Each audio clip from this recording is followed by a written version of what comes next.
tere jõudu! Tänaseks ei tohiks küll enam kellelegi uudiseks tulla, et Vikatimees istutab suuri puid ja rajab hekke. Üks hea näide meie töömaalt praegu siis. Siin on meil circa 5 ja 6 meetrised istikud. Ümber juurepalli on siis ka võrk ja see kangas eemaldatud hoolimata sellest, et räägitakse, et ei ole tarvis. Aga sellised iludused siin on.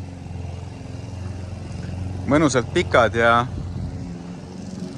kui eile ei olnud siin mitte midagi peale selle plangu ees, mis annaks veidigi privaatsust, siis täna juba on. Istutamisel veel kasutame sellist, nagu me ütleme, turbomulda, mis on selline hea kõdumuld.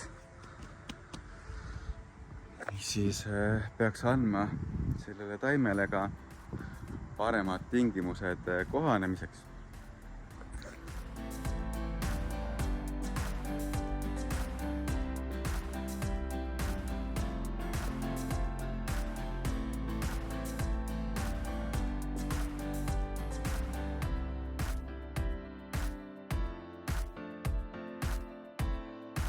Väljakaeve käigus tekkinud mulla, nagu ma rääkisin ennem, silume siia hoovi peale kenasti laiali. Ja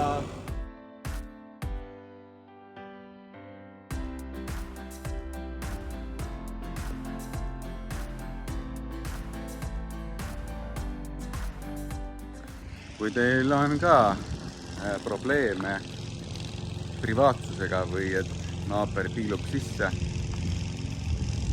aga teil on näiteks kuskil hekk, mis privaatsust ei paku, siis helistage, tuleme kohale, vaatame üle, anname nõu, aitame nii nagu oskame. Aga aitäh!